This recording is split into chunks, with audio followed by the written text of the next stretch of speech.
We swing to Nevada as the round of 8 is set to kick off here for Monday Night Racing action. Welcome, ladies and gentlemen, to America's gambling capital and to the High Tide Racing League Guardian Premier Series. My name is Oliver Bramble. Joining alongside me today is Austin Edstrom back to the broadcast booth as we get set to duke it out for 135 laps of racing action here this afternoon. An insane round of 8 that we had to kick off the championship, and it is looking set to be no different here in the round of 8. What better place than to swing back out to Las Vegas Motor Speedway for the second time here in season number 4, Austin? Yeah, Las Vegas, really fun racetrack in this ARCA car, especially whenever the temps are cold. We saw it earlier in the season. These guys were pack racing just about all night. In the very long run, maybe you get a little separation, but the draft in this car is so massive. You're not getting completely out of the throttle through the corner, I'm telling you. I know this from experience. I ran a race last night here against a lot of these guys. This car, you just drive in the corner 100% throttle just about into 1 for 5 laps, and it sticks the entire time. It's going to look like a bit of a Daytona Atlanta style of race a lot of the time. Everybody's going to be on top of each other. It's going to be fantastic. As racing action gets set to kick off for the Soul Steelers Sin City 200, we'll take a look at the new championship standings entering the round of 8 here this afternoon. Drivers that are on the outside looking in include Dalton Kilroe, Brian Dees, and others. You got Jaden Hobb, Christopher Bassinger, Benjamin Lacey, Dustin Ping, Michael Thorpe Jr., Connie Gibson, Jeremiah Hobbs, and Wyatt Walker all making their way in here this afternoon. Now, of course, one of the big stories going into this week, Wyatt Walker, right, was initially handed down a very harsh one-race suspension. Now, that has been in appeal all the way leading up to racing action here this afternoon. So we'll see if that penalty has been upheld or if he's going to be able to race under a lesser penalty. That is, of course, coming off of races at the Iowa Speedway just last week. But if he does have to uphold that, we could already see one driver that will not be able to contend for the Final Four in 3 weeks' time. I do see him at least in the session, so he's at least got a chance, no matter what penalty he may be carrying with him. He's at least got an opportunity being in the session here tonight, so we'll have to wait and see. But a very interesting final 8 here, right? A couple heavy hitters. You see Dalton Kilroe, Brian Dees, 9th and 10th, get knocked out in the first round. Also, Kevin Foster was down there in 12th. Like, Foster had a terrible first round, not what he needed, and got eliminated early. And you got a couple guys that I would consider underdogs sneaking in here in the round of 8, and I wouldn't be surprised if one of those underdogs sneaking in the round the championship round after the next 3 races. We'll just have to keep an eye on a couple of those bottom 3, right? Connor Gibson, Jeremiah Hobbs, Wyatt Walker. They've shown speed at different times in this season, but the top 5, you probably say pretty consistent, are just a tiny bit better, but are one of these next 3 tracks just the right mix for Gibson or Jeremiah Hobbs for the last couple races here. Well, then don't forget title favorite Jaden Hopp entering racing action here this afternoon as well, right? Jaden Hopp coming in here with that 00 machine as the favorite here in this one. The 3rd winningest driver in HTRL history, has won a third of the races he's competed in, has finished in the top 5 at about 59% success rate for him. He currently holds 9 wins, and he is looking to go for number 10 this afternoon. He already has 1 win under his belt at Las Vegas Motor Speedway. So Jaden Hobb looking to tie Aaron Smith for second most amount of wins of anybody in the league. And heck, he can set the all-time record if he can sweep the round of 8 and the Final 4. Yeah, I'd say it's pretty obvious at this point that Jaden Hobb is probably the favorite, right? I mean, he's been consistently quick all season long. Won, like you said, a third of the races that he's been in. I mean, that 00 has just been ridiculous this season. Looking forward to seeing what he can do. Whenever we go racing here tonight, like you said, already has a Las Vegas win in the book in this ARCA car. Can he do it again? He's the favorite. He's the title favorite. I don't know. He's probably my favorite for tonight. He's a good favorite and a good pick to be on track for sure. Well, qualifying just drawing to a close here this afternoon, so we are just about set to take a rundown of what that starting grid is going to look like as 135 laps, just over 200 miles, set to kick off here this afternoon. So let's see where they're going to line on up as race action kicks off from Las Vegas. Jaden Hopp, who else? The title favorite started on pole position this afternoon alongside 75 Racing's Benjamin Lacey. Row number 2, it's Kyle Wellman in number 42 alongside John Osborne, 785 Racing. From there on row 3, it's Bob Berry, his teammate. So 3 785 Racing drivers up in the top 5 alongside Michael Ramos and the Walker Mustang started in 6th. Row 4, Christopher Bassinger for Golden Garden Autosport down in 7th alongside Nicholas Coruscant. Top 10, it's closed out by Wyatt Walker and Sean Williams. Back to row number 6, Cody Gibson starting in the 11th place spot. Ty Marasco for MFRD Racing starting on his outside in 12th. Row number 7, starting in 13th, Michael Keekley in that number 53 for Old School Racers on his outside. Dustin Payne for Payne Precision Racing in the number 81. Back to 15th place, Dalton Kilrow, MFRD Racing, just missed out on the round of 8. Also, just missed out on the round of 8 is his MFRD teammate, Brian D, starting on his outside in 16th. 17th, Scott Shire in the number 4 with Ronnie Norman in the 32 on his outside.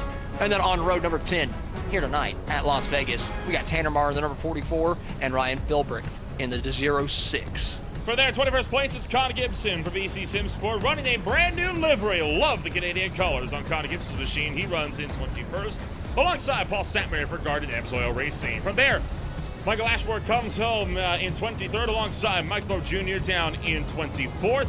Bad start for both Hobbs and for Thorpe. They need a lot of work ahead of them this afternoon. Ken Foster starts 26th, and then 27th to 28th, that's Carter Phillips and David Lakey. Back of the field, closed out by rookie A.J. Stutzman alongside rookie Scotty Stevens, alongside Adrian Loya, Jesse Gordon, and Mike Maskill, with Stutzman at 29th, making his first debut here this afternoon in Hindsight Racing League competition. So Austin, the field rolling out here this afternoon. Now, you won the race here last night in this car against several of these drivers. As a racer, what do you got to do to get it done at the track like this? Oh, man, you got to be aggressive. I mean, it was very difficult last night to pass. We were running at 125-degree track temp for a lot of the night, and the right rear tire really wore out. It was shocking because this ARCA car typically gets tight and you run in packs. Here tonight, we're starting at a 91-degree track temp, so a lot cooler than what we saw in the league race last night. So I'm interested to see just how much more packed up is this race tonight than what we saw last night. Is it easier to pass than we saw last night? Because clean air was king last night. I think it might be a little bit different tonight. Well, the field's going to work their way out of turn numbers 3 and 4, and we are happy that you're all joining us for racing action here on Monday night. The iRacing pace car will make its dive into pit road. Jaden Hobb leads the way here into the Echo Park restart zone. The round of 8 is underway. It's go, go, go from Vegas.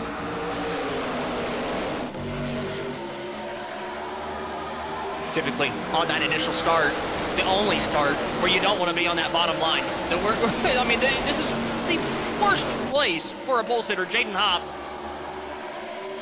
has the fastest lap in qualifying, cannot get the throttle down on the bottom side of the racetrack. Benjamin Lacey side drafts all the way around 1 and 2. Gets to go at the same exact time because the green flag starts the race on the first start. Every other start, it's the leader that gets control of it. So Jaden Hobb just immediately losing out on the race lead, immediately losing out on second, and actually losing out on third place already. So Hobb finding himself in a hole. Only 1 lap in. And already John Osborne trying to pounce for the lead as well, and Benjamin Lacey as they fan out 3 by 3 wide, deeper in the field, fighting their way down the back straightaway and into turn number 3 this time around. The number 40 car jumping up to the outside of Nicholas Coruscant. Michael Ramos hovering down on that inside line as well, trying to make up ground. Jaden Hobb and Sean Williams side by side down the back straightaway into 1. And it's really just side by side from about 5th on back. And even a side-by-side battle for the second place position. John Osborne here on the outside, battling against Coruscant. Looks like Coruscant is going to lose some momentum coming off of the corner. Somebody squiggly a little bit further back.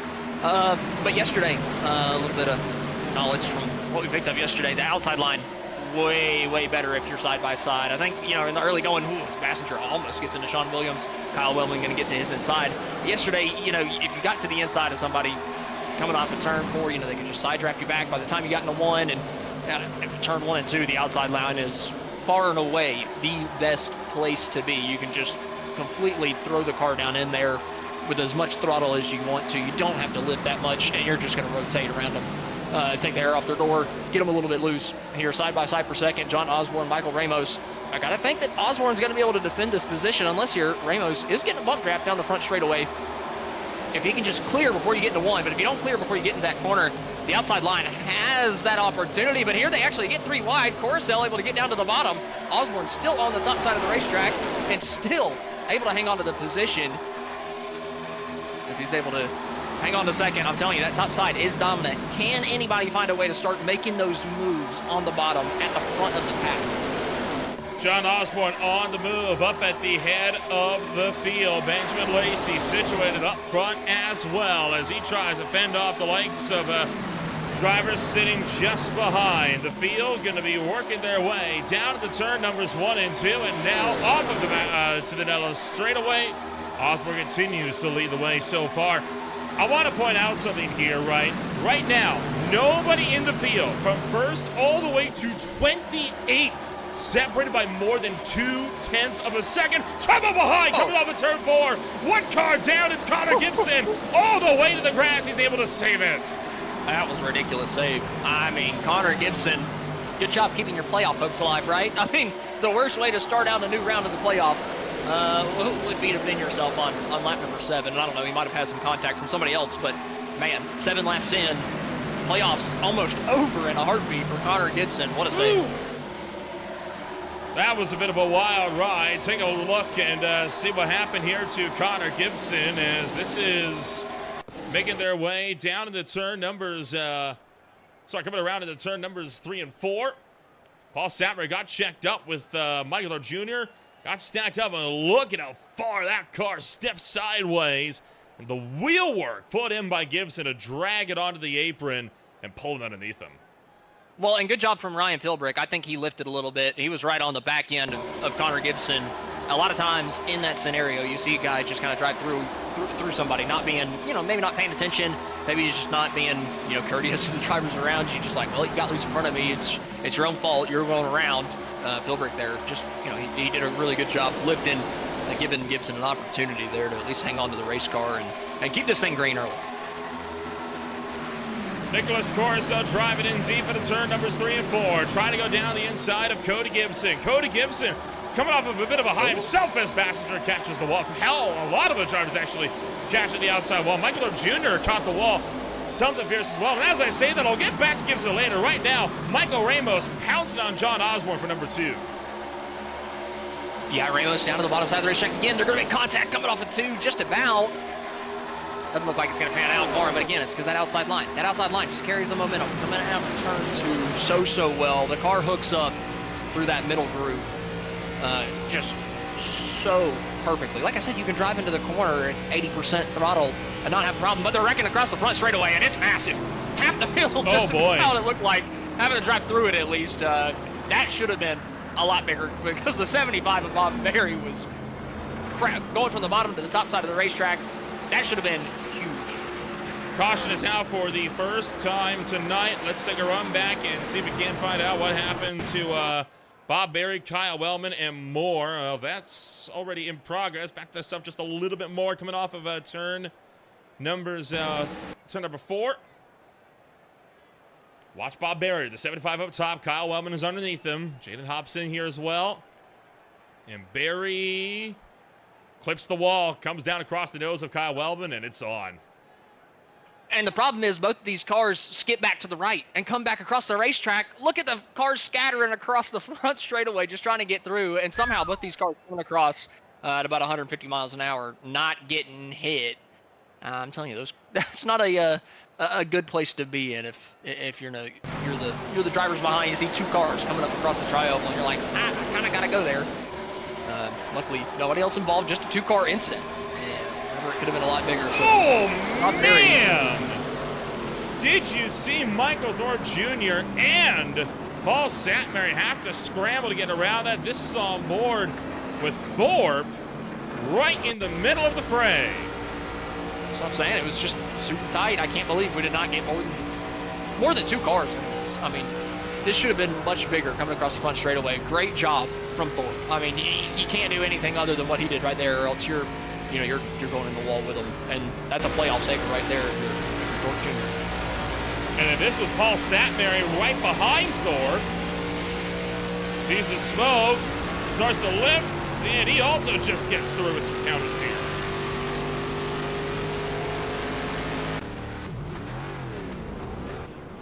several drivers down in the pit row, mostly for fuel only here. Drivers taking tires include Cody Gibson.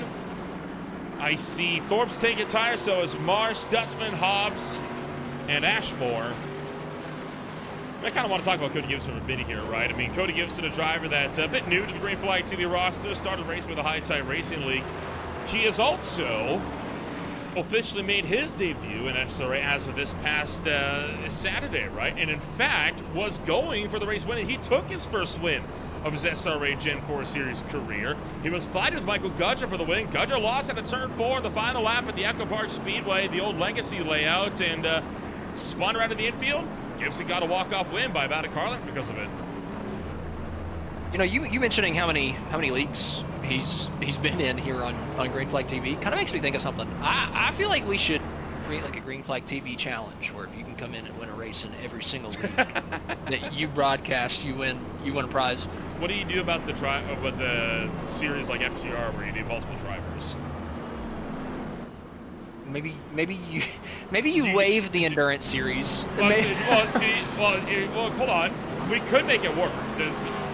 Do you have to be on the winning team, or do you have to be the driver that gets the car over the line? I would argue you have to get the car over the line to really be called the winning driver. No, I would say just be on the team. You win as a team, you lose as a team, buddy. I don't think just because you're not in the car whenever it crosses the checkered flag that you didn't do the most. A lot of people what if the learn best? that lesson. what if the best driver and the guy that ran the most wasn't in the car at the end of the race? Like, what do you say then? I don't know. I feel like you got to give the win to everybody, but I feel like you could waive those because I don't know if you could get a team of 3 cars out of some of these leagues. You know, a couple of the leagues, a lot of the people hate each other, and you know, it could get a little hairy if they had to form up into a couple of little teams in an endurance race. I don't know if I could see a couple of guys in a 24-hour endurance race with each other. I think it might be a little hairy. Well, we're going to get set to go racing here this time by, as we will look to put the hammer back down. Benjamin Lacey running up there with John Osborne, Christopher Bassinger in tow, as is Ty Marasco. Field going to work their way out of turn numbers 3 and 4. Green flag is back in the air, and racing action resumes. Like I said on the initial start, the only time you don't want to be the control car is whenever you're really not the control car on that initial start, having to wait on that green flag to be able to go. Here, Benjamin Lacey able to control when to go on the start, and he's able to easily clear into the race lead. Side by side for second for a while. Looks like John Osborne's going to be able to hang on to that spot again, using the top side that he was using earlier to defend. Bassinger, though, to the inside, trying to get that forward momentum. Coming off a 4, Ty Marasco hitting the fence. And hitting Wyatt Walker here down the front straightaway. Yeah, Wyatt Walker, Ty Marasco, Jesse Gordon, the Mortar all kind of had some blows at the Iowa Speedway just a week ago.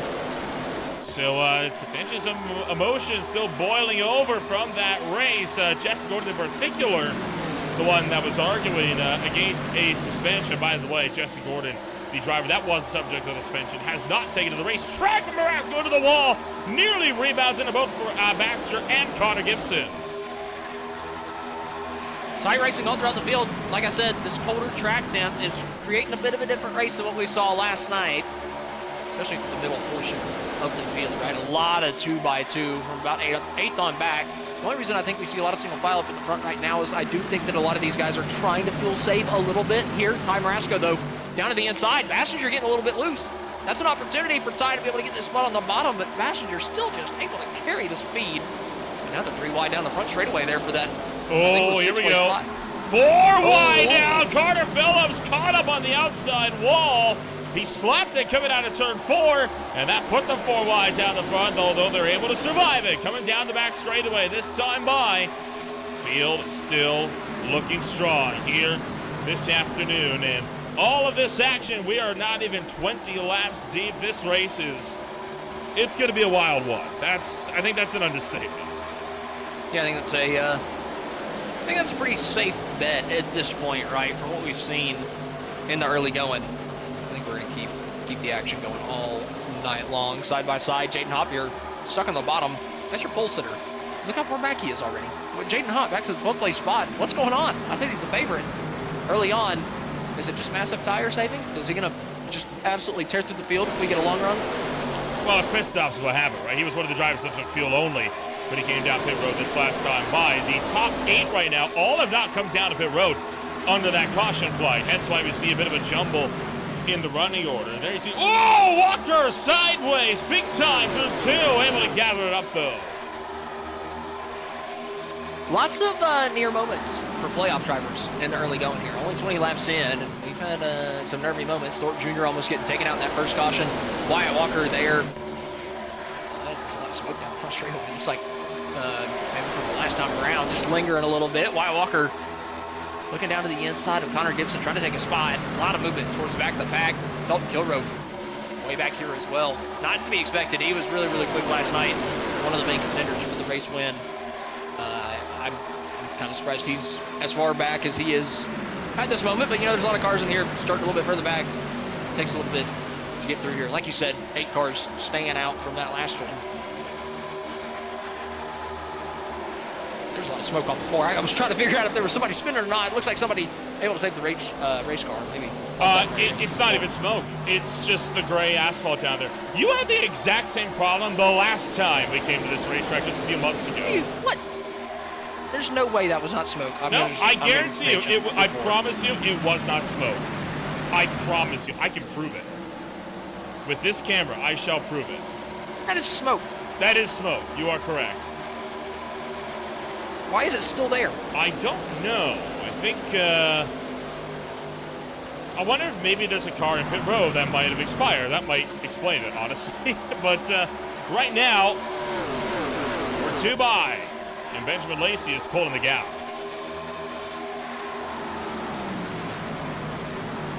Yeah, Lacey's still at the front. Able to hang on. And again, last night, like I said, the air meant a lot. The colder temperatures, I really do think that if you get side by side with them, you're going to be able to do something with them a little bit easier than what we saw yesterday. But so far, nobody's been able to get up there and challenge Lacey, right? Nobody has gotten significantly side by side with him. He's just been smooth and consistent up at the front of the field. No challenges yet, but maybe some of these tires from a little bit further back end up getting up to him and get him a challenge here pretty soon.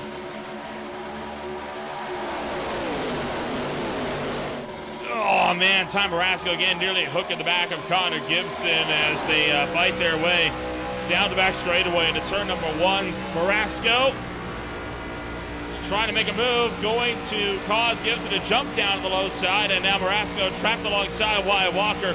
Cannot get this fight sorted so far. And Paul Sattler's got a meatball flag for something big, and that car is junk. Yeah, what in the world has happened to the 24? He was off the pace a handful of laps ago. Don't think he would have been around anybody after losing a handful of spots, but obviously something massive happened to the 24. Scotty Stevens now going for a big slide, and all the while, Bassinger pounced on Lacey for the top spot. We'll get a look at what happened there in a moment, but the fight's on for the lead, and Bassinger just has taken it around the outside. Well, the one thing you can't do is give somebody your right rear, especially through turns 1 and 2, and it looks like Benjamin Lacey just opened the door for Christopher Bassinger, and Bassinger said, thank you very much, I'm going to take that around the outside, coming out of 2. That'll do it right there. Talk about a bad break, and then Scotty Stevens coming around to the front straightaway just a few seconds later. Racing Michael Keithley got loose, kicked the tail end out, but he gets it underneath it. Yeah, I think you might be a little bit right. There was some smoke there a little earlier, but it's still getting me. Whoa, look out, Marasco. Holy cow. These guys just cannot keep it underneath them. And this is a problem last week here as well, right? Everybody getting super loose out of turn 4. Doesn't look like it's changed much since then. No, I mean, it's pretty sketchy out there. It seems like a lot of these guys having trouble, especially through turns 3 and 4. 1 and 2 is relatively stable, especially with the colder track temp. I think you're pushing through that corner relatively fine, but 3 and 4 is just a little bit more of a sketchy corner, and you end up getting tight off of 4 a lot, and then end up kind of getting a push loose where you're tight through the center, end up losing it off the corner because you got so much wheel into it. But man, you're just pushing the exit of turn 4 so much that you're just about pounding the fence down every single time that you come out of that corner as well. It's just such a tough set of side of the racetrack to get right. 1 and 2, honestly, really easy. Nothing really to it. 3 and 4 is very, very technical. You got to get it perfect to give yourself a shot. Looking at who else is on the move here, AJ Stutzman in his High Tide Racing League debut. Now up 25 positions. He's into 4th, and he's threatening the top 3 for the Evans engine water coolant number 93 Chevrolet. Now there goes Thorpe just ahead of him to the inside, looking to pounce on Benjamin Lacey for the second place spot and trying to go to the lead. Man, has Lacey just cooked his tires, losing a couple positions here. Even they're losing the position from the outside of the racetrack. Not something I expected to see through turns 1 and 2 from Benjamin Lacey, but maybe here in the early going just cooked him a little bit too much in the lead. But now Thorpe Jr. down on the inside of Christopher Passenger, trying to take this race lead away. Still over 100 laps to run as Thorpe and Passenger battle it out side by side for the lead of the race coming down the Nellis Straight. Passenger continuing to hold his pace up top. Thorpe still maintaining his line down low without him being able to get that turn, and I think Passenger might be able to clear him. Well, on that caution flag, it looks like Christopher Passenger did not pit. Michael Thorpe did. So Thorpe, with the fresher tires, trying to take advantage of him, actually. That's why he's able to come through the pack so well down on the bottom side of the racetrack, just mowing them down. But here, with the race leader, again, finding that trouble that we saw from last night in the Blazing Pedals League. That bottom line through 1 and 2 is just not quite as competitive as the top side, unless you hit it perfect. And now, because of that, Lacey to the outside, a little bit of loose for Thorpe. Oh, Lacey had to check up for Passenger. And now they're 3 wide per second. The 93 coming through on the inside. And here comes John Osborne back into the fray. Passenger slid up the racetrack, nearly got into the wall. He puts himself side by side again with Thorpe. Now AJ Stutzman, the rookie and debut runner this afternoon, battling to get up onto a podium. It's like a pace lap at 180 miles an hour as they run 2 by 2 until Tanamar, Cody Gibson, and Connor Gibson, who are all running 3 wide just now, they get back to double file. Still side by side for the race lead. Like I said earlier, this is going to be a pack race. And no, just like a pack race, we got a yellow flag on the circuit. Looks like the 19 having some issues coming out of turn number 4, Adrian Loya. Problems for Adrian Loya will slow us down for the second time tonight. As we jump back to find out what brings out caution number 2 of the night. Sent it big to the inside of Kevin Foster. And the 19 going to slip up out of 4. And the send was a bit too much for him to handle. Ooh. Getting down on the apron. Ends up overcorrecting back to the right. Great job locking it down to not come back across the racetrack like we saw the other 2 cars do. Now, it wasn't really their fault. They just got in the dirt. But great job from Loya to be aware enough to get on the brakes, because that could have collected a couple cars if he left that thing rolling. Luckily there, no damage, so no harm. Just going to re-rack them, restack them, and let it go again. But I guarantee you, because of that, the guys that took tires on that last pit stop are kind of kicking themselves. We get a fresh reset, and they're down a tire set, because I guarantee you just about everybody's going to be coming down pit road right here. Passenger leads the field in.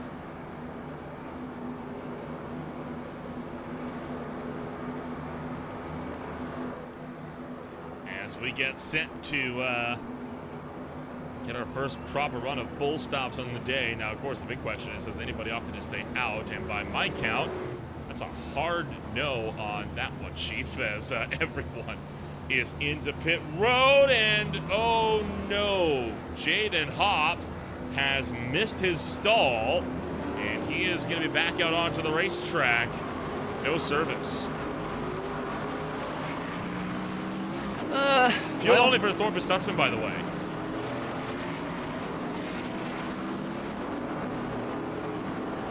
I wonder if maybe Jaden saw everybody came down pit road, so he said, you know what, I'm going to not go in my box. I'm just going to take the lead and save the tire set, maybe. I don't know, because everybody that came down pit road on that first pit stop, or on that first caution, and took tires, and then also had to do it here, they only have 2 more sets for the rest of the race to be able to put onto that car. Okay, so there's not much more that all those guys have for the rest of this thing, right? 100 laps. You've got to run each set 33 laps at that point. I know that sounds easy.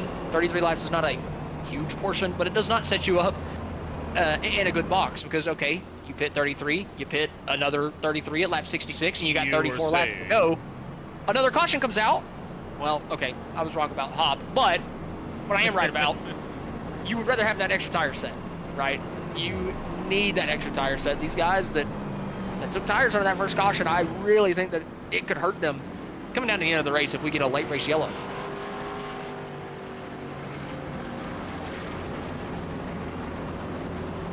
Let's go aboard the iRacing pace car. Thorpe and Stutzman, the two drivers, leading the way. They are on old tires. So far, the only driver on fuel only is Kevin Foster, way at the tail of the field. So this is going to get interesting here in a few seconds, and I would not be surprised if we got another quick yellow. I mean, anytime that you re-rack 28 cars on a mile and a half, what basically acts like a hybrid super speedway with everybody being 2x2 all throughout the field,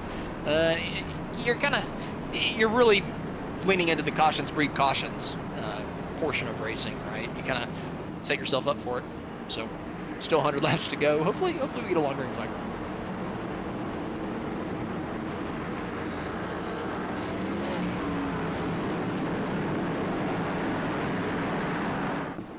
Pace car coming down pit road this time. As the field guns it, we're back to green. Thorpe again on that inside. Big jump. The inside line is going to be king. These restarts all throughout the rest of the race. Passenger following them through. Come through turns from 1 and 2. Thorpe Jr., though, did not take tires, so it was only a matter of time before somebody eats him up and throws him back to the back of the pack. John Osborne going to be following Christopher Passenger here on the bottom of the racetrack. Passenger taking that race lead.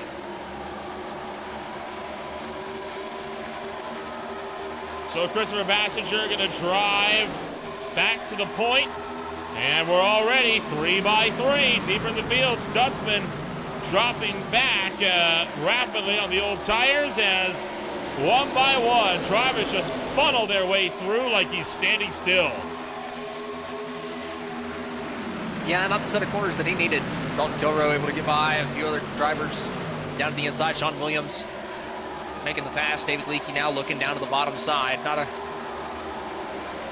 what you wanted from the 93 in his first start. Obviously not a deal breaker or not a race ender. Still plenty of time left in this thing for him to get it gathered back up and back up towards the front of the field. He had that long run pace earlier. Thorpe Jr., though, sideways, trying to hang on to that spot on the older tires. Osborne down to the bottom, taking that second place position. Lacey down there taking third. Gibson now stuck on the top.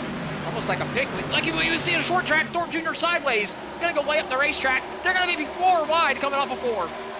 4 wide. Can they hold it together? Looking like they will, but Thorpe's going to be dropped out right to the cusp of the top 10, and now looking to be shoveled out of the top 10 as Dalton Kilrow tries to pounce, and his fellow playoff contender Dustin Ping is waiting in the wings, looking to pick up whatever's left.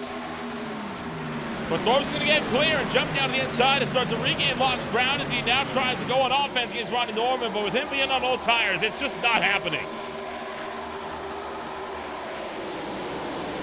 Yeah, Thorpe might come to regret this decision. Like I said, contact right behind him. Just about a right rear hook down into turn 1. They got it sorted. But for Thorpe Jr. and all the guys that took tires on that first restart, probably kicked themselves, like I said, because they're down a set. The only one that's not down a set is Thorpe, but he's paying for it right now. And this is just a unbelievably helpless feeling if you're the driver of the 34. There's just nothing you can do. You cannot do anything about this. If you're Thorpe Jr., you just got to get back on strategy with everybody else and then pick your way back to the field. So Wyatt Walker fighting Connor Gibson. Cody Gibson sits just up the road as well as these two drivers being in close proximity managed to kind of get themselves relatively sorted. And there goes Adrian Loya. Loya coming down pit road, and in fact, I think he spun off of turn 4. Look at all the smoke there. Yeah, Loya is probably not going to be very happy with turn 4 here at Las Vegas by the end of the night. It's already a second incident that he's had through there in the 44 laps we've seen, spinning off of turn number 4. Just hasn't been Adrian Loya's night here early. There it is.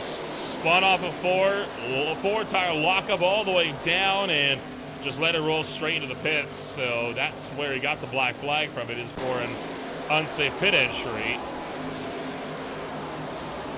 These guys, they're going to not be deterred by that smoke show as they keep fighting. Yeah, still side by side. Scott Shire down to the inside. Not going to be working out more though, because Dustin Ping is going to push the 32 ahead down the back straightaway. Now Ping trying to take the spot. Also from Shire, Ronnie Norman up to 7th. Side by side for 8. In his mirror, Shire on the inside. Ping on the outside. Dustin able to get that side draft off across the front straightaway. The start finish line coming down to the 1 and 2, and he's on that preferred outside groove in turn 2. Norman in front of him though, going way high, giving up time. So now they're going to be 3 wide coming off of turn 2. Pink's going to have to lift a little bit to let Norman back in.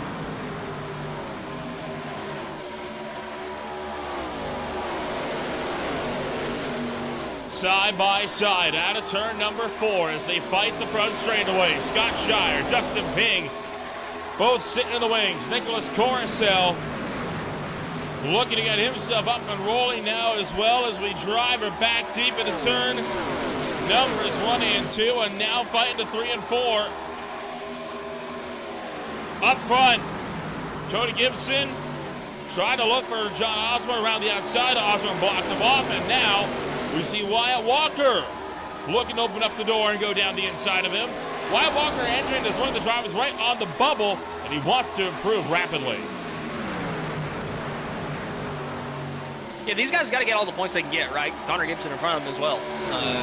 Jeremiah Hobbs hasn't had the night that he's wanted here early, but he's got to get up here, get some points, or get himself in position to get points later on in the night.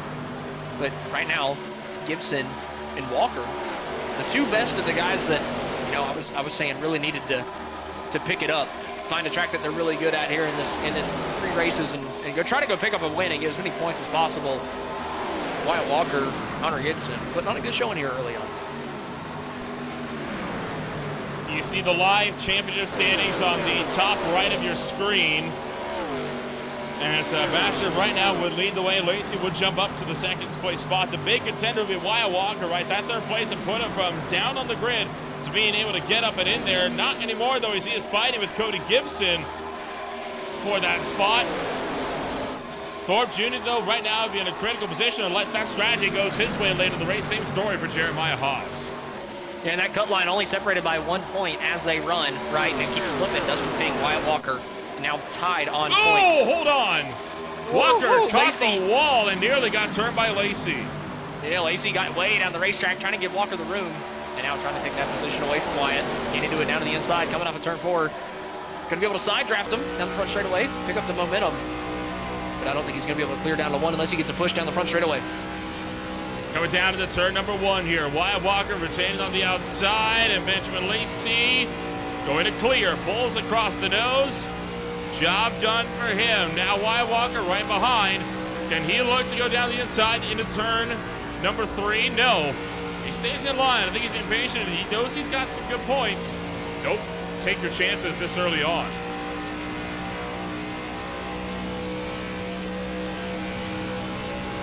Yeah, you really just don't want to. You can't throw your race away on lap 52, right? There's 135 laps in this thing. You still got over 80 laps left, 84 to be exact. Don't throw it away right now, like we just about saw. I think it was John Osborne doing off the 2. He hit the wall pretty good, gave him some speed, and opened himself up to getting past by Connor Gibson. For the back, Jeremiah Hobbs, Scotty Stevens, and more kind of battled out with one another. This is holding up Jaden Hobb deeper in the field. Oh, as Stevens going to catch the wall. That will let Hobbs through. It'll let Hobb through. It lets Keithley through, and it lets Lakey through as he catches the wall again. This time entering into turn 1. Doesn't matter where you're looking on the racetrack. There's somebody fighting somewhere. I mean, lots of battles. all over. Jaden Huff way back in the pack. You typically see back in the 16th place spot. Still plenty of time. We're going to see if he can kind of bridge that gap, see if he carries that second pack back up to these main guys that are battling up here towards the front. All these guys in the top 10 here. Kilroe in 8th place. Trying to get to the outside, Dustin Ping. Trying to get that right rear quarter panel. If you can do that, you can get the spot. Ping looking for the position. Going to be able to give that right rear quarter panel away to Dalton Kilroe. Kilroe just trying to fill the hole, knowing, hey, Ping's going to fail on the bottom as soon as Gibson pulls away. Follow him through. Walker sideways again. I can't with these guys. I mean, they just are loving to give heart attack after heart attack, aren't they? All of these big slides tending to happen right at the head of the field where air is being taken off at the rear end of these cars. The driver's trying to tuck in line.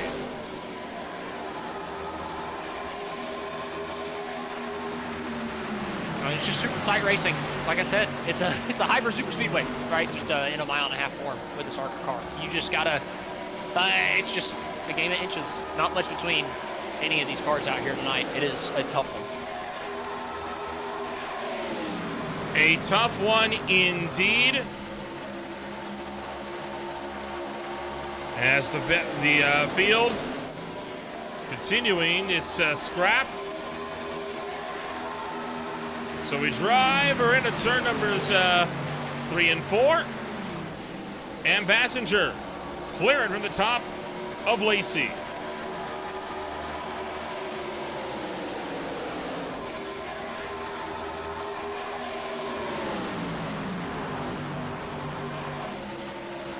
And still, we got this top two fighting it out with 15-7.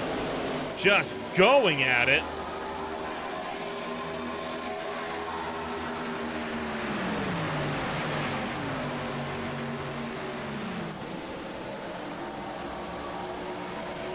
And again, Wyatt Walker crossed up out of turn number 4. Walker is struggling here, Austin. Yeah, and the problem is, at this point, he's had a couple slides, right? Once you've had 1, 2, 3 slides on the tires, these days in iRacing, good luck getting the tires back under you and having any speed in them and having any comfortability in them whatsoever. And just because, you know, one slide leads to 2, leads to 3, that leads to Walker losing 3, 4, maybe 5 positions. It's just going to be tough, man. You just got to wait, try to cool the tires back off as much as you can, and then just hope and pray for a caution to be able to put on another set of Goodyear Eagles. But hey, he's doing a decent job now hanging on to the bottom. I'm worried about later in the run hurting that right rear. Is it just going to get harder and harder for him to be able to hang on coming out of the turn 4?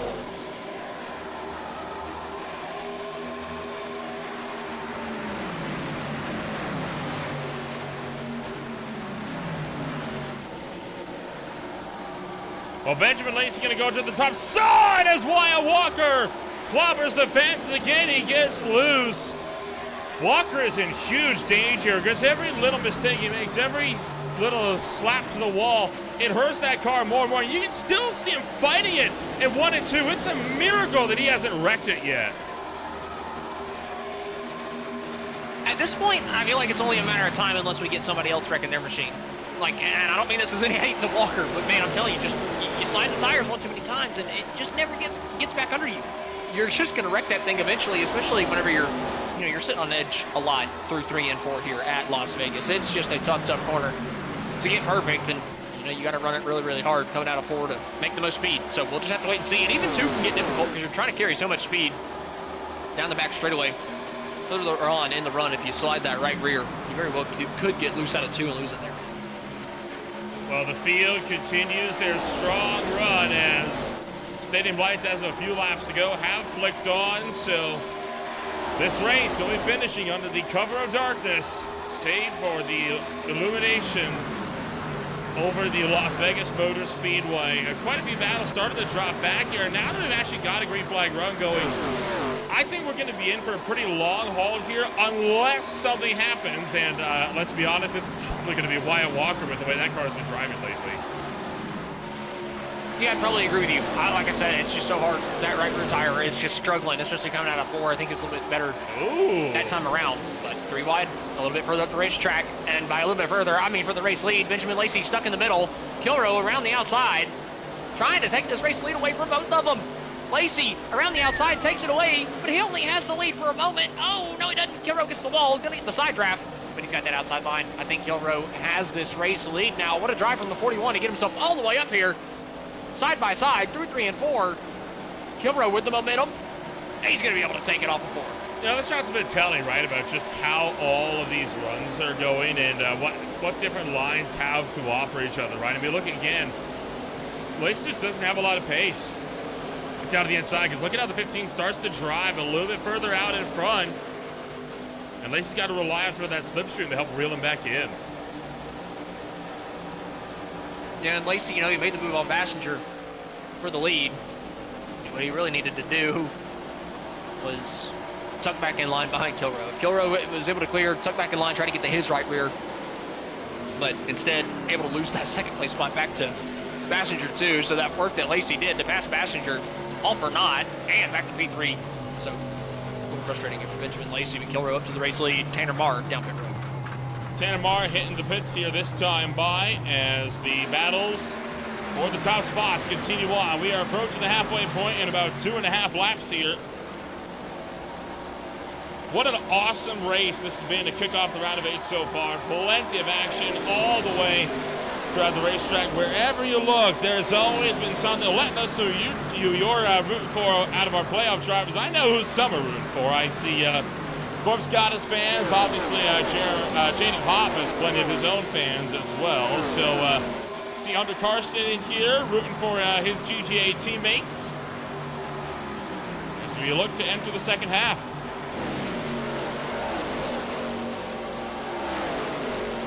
So the field going to keep on keeping on here this afternoon with the halfway mark just a few moments away. We're going to take ourselves a real quick step back. We'll get ourselves a drink of water, and we'll be back for our race in action with more in a moment here on Greenflight TV. Stay with us.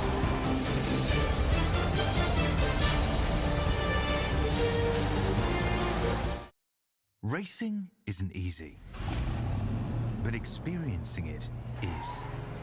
iRacing puts you in the driver's seat with the industry's leading sim racing game. Drive on laser scan replicas of the greatest racing circuits from around the world. Go head-to-head against other drivers chosen by skill-based matchmaking to ensure competitive racing at every level. Compete across all your favorite series. In officially licensed cars, engineered to deliver the most accurate driving experience possible.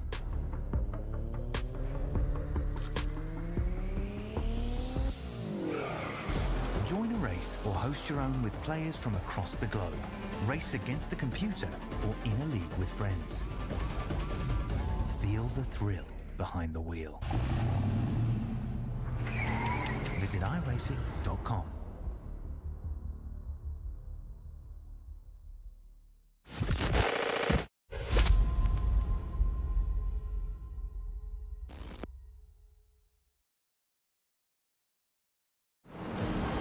Welcome back to Greenflight TV. Caution number 3 on the afternoon, and this one we believe is for, I think you said it was Carter Phillips off of 3?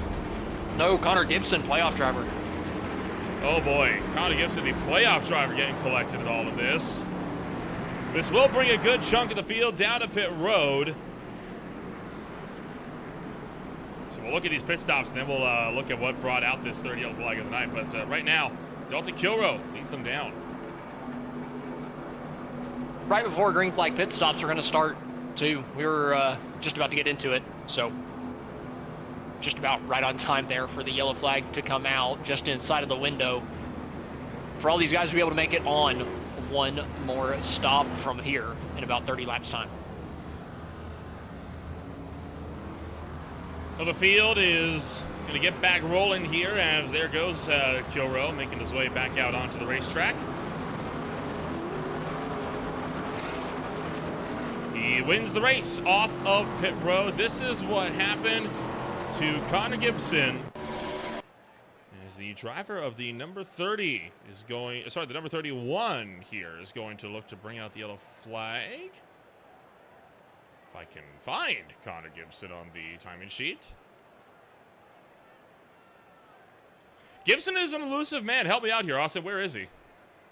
Oh, there it is right there. Actually, that was Carter Phillips that got into the back of AJ Stutzman and spun him into the infield. Well, then there were two things because Cody Gibson spun out of turn 2 on lap 68. Cody Gibson. That's who. Is it Cody or Connor? Cody.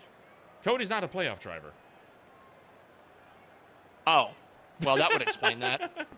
Yeah, no wonder we couldn't find him. Yeah, you're right. Cody Gibson, number 21 car. This is at speed. What happened to the number 21 entry? God, that's not the Maple Leaf car. That's my bad. You would know because you're a Canadian. You knew exactly which one was supposed to be the playoffs. But yeah, Cody Gibson spun it there. Camera changed right as he actually spun it. Oh, boy. What a disaster.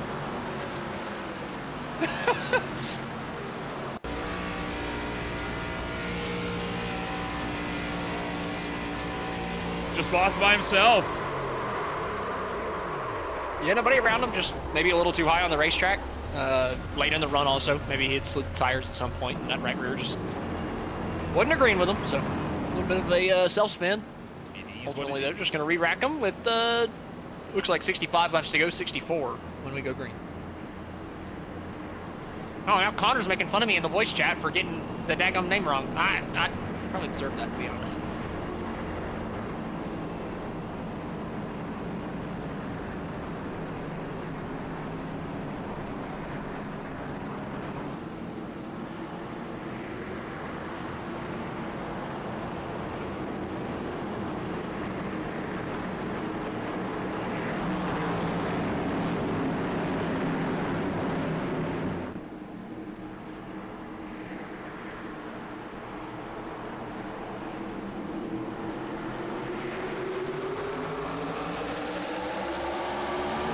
Green flag coming out this time by as Dalton Kilrow jumps on the loud pedal. We hightail it back down into turn number 1. Sean Williams dropping back to the field. He did not get a good launch at all. And they're double file as we take to the back straightaway once again. Yeah, 2x2 all throughout the field. Dalton Kilrow in the race lead, side by side for 2nd, side by side for 4th, side by side for 6th, side by side for 8th, all the way through the field. Still 2x2. Kilrow protecting that top side of the racetrack. Like I said earlier, protect the right rear if you're in the clean air. You want the outside. Wyatt Walker all over the back bumper of Kilrow, though. As Lacey trying to take the race lead. 3 wide as Massinger stuck in the middle. Boy. What a restart we're seeing here. These guys are going for it. This is not going to end well. I have a distinct feeling on this as Kilrow and Lacey. Oh boy, Wyatt Walker leaning on the back of them, nearly getting them both turned around as well. Door-to-door contact behind Jaden Hoff and Dustin Ping as Jeremiah Hoff slipping back on the top side of the racetrack. Oh, there we go. Wrecking down on the apron. One car spinning sideways. Caution's out. One more car is a little bit further back in turns 1 and 2 that actually spun it all the way out. I could not quite tell who it was. Somehow that wasn't worse. It was the GoPro 06 Toyota Camry of Ryan Philbrick. Looks like Coruscant's taking blame for that one. All right. Or maybe that was, they might have been talking about a different little incident. A couple guys getting into each other. But yeah, a little bit further back. I'm not really too surprised after the restart we saw, right? That was probably the most aggressive restart of the night. We saw some pretty good contact on the accident, so not too surprising.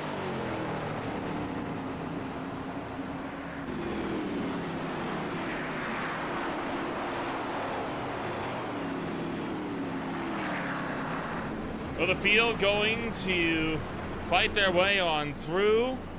And now let's look back and we'll get a proper view on what happened here to Ryan Philbrick and more. As this yellow flag comes at the tail end of the field. Watch as they kind of come together here in turn 1. Dustin Payne got some help from Nicholas Coruscant, spun him down to the Rodney Norman. And Philbrick just left with nowhere to go. That could have been a lot worse, though. Good job of all 3 of those guys to not turn it hard right back across the track. That's the big thing. Like, that could have been an overcorrection back across. You remember the last time we were out here, we had to crash that corner, right? Mike Massengill got turned rebounded off another car and actually overcorrected, went head onto the outside wall, lost about 40, 50 miles an hour speed instantaneously, caused about a 9-10 car pileup with several cars being out of the race. That was late in the game as well.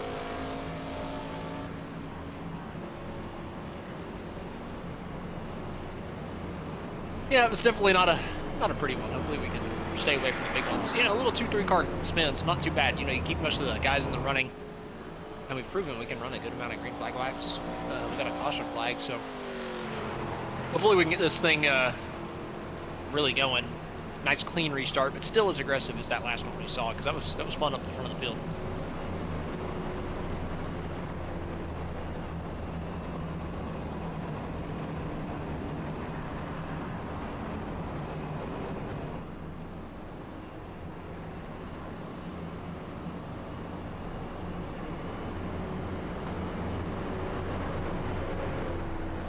So all of this, right, we are about to hit 49 laps to go. Sorry, 69. No? I'm right, 59 laps to go. I was right the first time. Dalton Kill going to pick the outside lane here for the restart. Do you reckon we get a green flag run in here? Because, I mean, historically, we've been pretty good on getting some green flag runs here in at Las Vegas in high-tide racing league contention, but I gotta be honest, I'm not convinced. We had a 30-lap run there. That's... or before, you know, the 3-lap run we just had. So obviously that was not great. You're in the round of 8 though, right? I mean, and it's nighttime. The aggression is going to be up there. It's already been an aggressive race as it is up to this point. We've had a 20-lap run, a 30-lap run. I can't see why we can't have a 50-lap run. I like to see if these guys can race it out to the end. I'm rooting for it.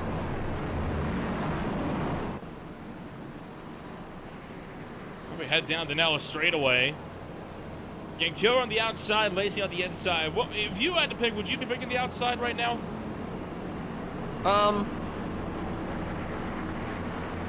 I guess in Kilroy's position, it doesn't matter. He's going to clear no matter what lane he's in. If he was a playoff driver and it was Lacey that I was determining what lane he was in, also a playoff driver, I would want Lacey on the outside to hope that he falls back to 3rd or 4th. But with these guys, you know, Kilroy doesn't care about the playoffs. And lane choice, honestly, not going to matter. He's going to be able to clear Lacey as soon as he hits the gas.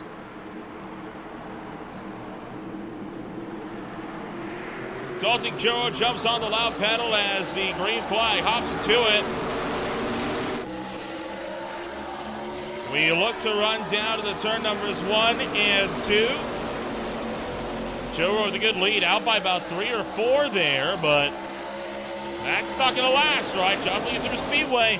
These cars have the mother ball draft, so they're going to run him back down real quick here. Yeah, Kilroy able to clear to the lead, but like you said, not going to be able to just pull away. Super Speedway, man, the draft's so heavy with these ARC cars. You take them to 1.5 miles, it's not completely worn out. They are going to race just like this, all backed up on top of each other. Nowhere to go. Passenger into the back of Lacey, entering 1. Connor Gibson up here, and look at Scott Shire challenging for the race lead. Oh, Shire all over the racetrack as he nearly cleaned out Benjamin Lacey there, headed down to the turn numbers 1 and 2. Now the field fights their way back around to the 3 and 4. Dalton Kilroy up on the outside, and now behind Ty Marasco, Connor Gibson, and John Osborne, all 3 wide, down the front straightaway into turn number 1. Osborne sending her in deep. Contact as Gibson's going to get forced up the racetrack, and Jaden Hoff trying to find a way through as well. Yeah, I don't know how you feel here if you're Jaden Hoff, and I'm surprised to see him where we see him right now, right? He was the winner last time we came to Las Vegas. He's the guy leading the points, the guy with the most wins, and yet for some reason he's been stuck mid-pack all night long, and that's in the mess whenever you're talking about the restarts. So Hoff, he needs to pick up the spots, man. He's been just outside the top 10 all night long. What can that 00 do? Can he find some more speed that he has not had all night?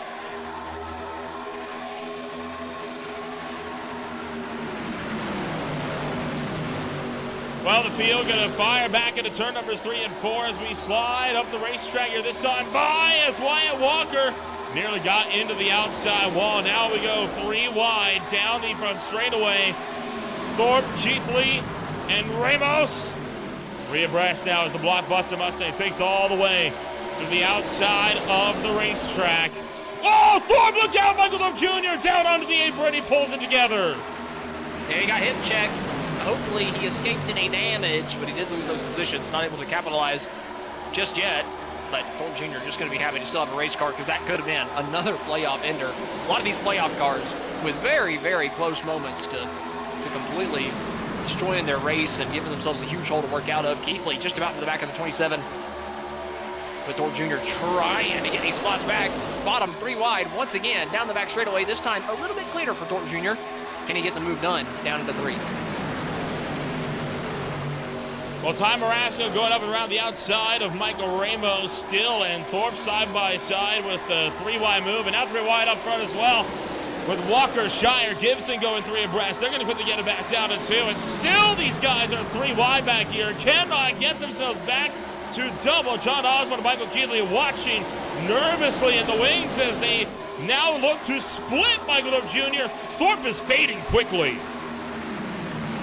Yeah, Thorpe might be fading, but Benjamin Lacey, he is past your race leader, new race leader, the number 7, that playoff car, Benjamin Lacey. Looking good, able to pass Dalton Kilrow. Is like you said, though, Thorpe Jr. struggling these last couple laps. He's falling outside the top 10. Oh boy, and now Jaden Hobb leaning on the door of the 06 of Ryan Philbrick as we chase down into turn numbers 1 and 2. For the back straightaway, they're able to more or less keep it together. Lacey, Kilrow, Baxter, Walker, Gibson, all of them looking to go at it. Connor Gibson looking to the inside of Wyatt Walker for 4th. Yep, Connor Gibson down the inside.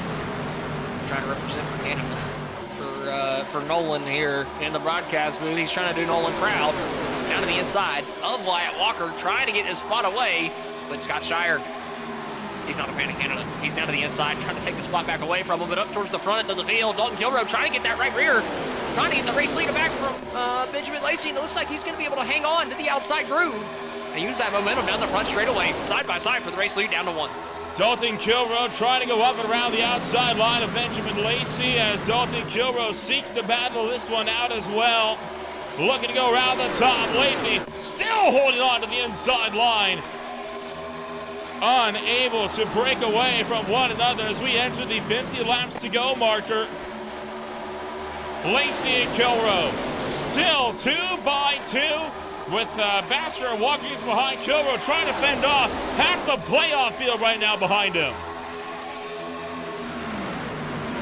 Oh, and Thorpe's into the wall. Thorpe's into the wall, bang with Cody Gibson. Thorpe and Cody coming through the trioval where we're kind of getting a little handsy, a little weird with each other. Kind of having some moments, and it just got to be too much coming down to turn 1. Both of them end up finding the fence. Both of them stay straight, though, so we stay under the green flag. Kilrow, Lacey, Walker, Bassinger, Connor Gibson, Ty Marasco, all under a blanket here in the top 6. Oh, shove off for straightaway! Bassinger's around big time and away of Walker! No! He saved it! He saved it! Oh, and they're wrecking again! No caution yet! Kevin Foster now down to the inside line! No way! Bassinger just pulled that underneath him. He's probably furious though that wasn't on flag because that might have screwed him. That is a huge, huge points hit for Bassinger. Whether he got, wrecked into a wall or able to save it, that's huge. Back to 23rd and not even within fight distance of these guys. And that's a tire ruiner too. Those tires are killed for the next 10 laps. That's tough for 15. Unbelievable that he pulled that underneath him, and another near miss for Connor Gibson. Right on board with Gibson here.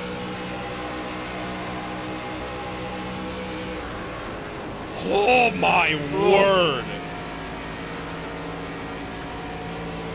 And now for the lead once again, Lacey and Kilrow side by side into 1 and 2. Lacey trying to pull the slide job up, but Dalton Kilrow puts him in the wall for the lead this time by. Lacey's not having it. He is done playing.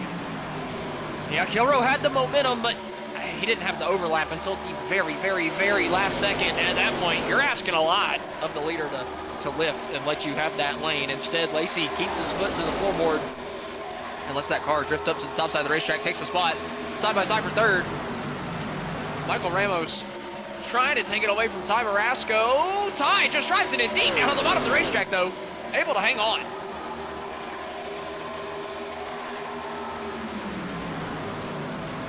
So Benjamin, Lacey, Kilrow, Marasco, Ramos, and more all under a blanket here as they continue to battle it out. The hits keep coming and they won't stop coming. A wild series of laps. And Dalton Kilrow's not happy with Lacey either. He is leaning on the back bumper of him going into turn one.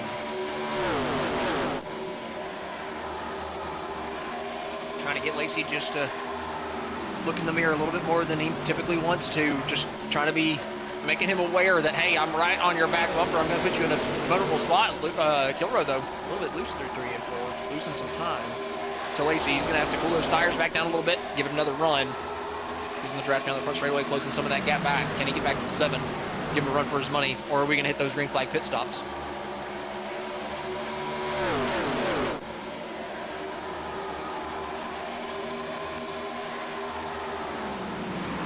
Well, with all of that, I think finally we have a chance to breathe a little bit here as Michael Ramos and Connor Gibson going to go side by side with Scott Shire right behind them. I'm sure the adrenaline is pumping about as much of these drivers right now as it was for us up here in the booth watching all of that go down. Back here, Michael Thorpe Jr. able to take advantage of that to start to claw back some spots now that he's caught up to Wyatt Walker. Yeah, Thorpe recovering spots. Passenger, not Passenger's moment. Looks like it's going to be a little bit bigger. I mean, he's back all the way to 23rd, and Hopp is still struggling, man. What is Jaden Hopp doing in 16th place? I don't get it. We haven't seen Hopp this far back in the field all season long.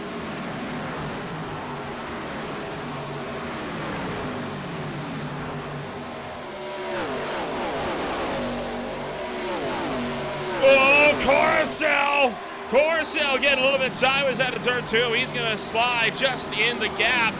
Gets down to the inside of Thorpe to try to fight back against. Remember, Corcel was racing in the round of 12. Got knocked out of the round of 12. It was such a shame, right? He was having such a good run in that round that fell apart at Iowa. Hence why we see him now out of the round of 8 and just fighting for last honors. Even if you're out of the playoffs, still got to give it your all. You want to end the season on a high. I feel bad for Corcel, right? We kind of nicknamed him Mr. Consistent, and typically consistency is key for the first round of the playoffs. Surprisingly, it was not. Nicholas Corcel just didn't quite have that same level of consistency as soon as the playoffs dropped. Unfortunately, he was one of the first ones to drop out of them. Just trying to finish the season off on a high, though. He wants a win by the end of the year. I am sure of it, doing so well through the points of the regular season. And then having being a first-round exit, I'm sure winning is the first thing on his mind.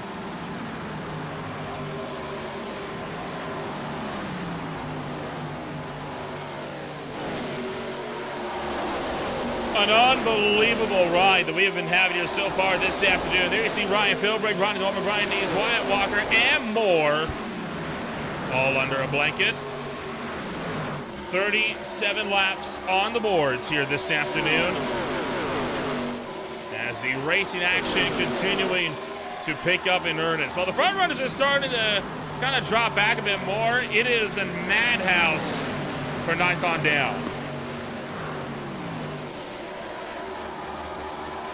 Yeah, we're kind of getting to the end of the tire life, and I think we're just really seeing at the front of the field that, you know, we're starting to see that separation, and who did a little bit better saving the tires, who did a little bit worse, right? The front two kind of separating themselves from the rest ever so slightly, and then, you know, the little pack. But ultimately, this front 8 all still, you know, firmly within the draft of each other, giving each other a hard time, and coming down to green flag pit stop soon.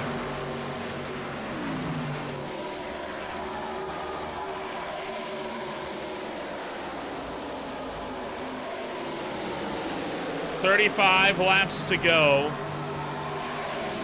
Green flag stops. Do you reckon we get before this race is out, or are they at the point where they could have made it to the end already with that last caution? Oh, I think they have to get it. Right? I don't think they have got the fuel mileage. I think they got relatively similar fuel numbers to Blazing Metals last night. We could not make it. So I'm expecting them to pit here pretty soon.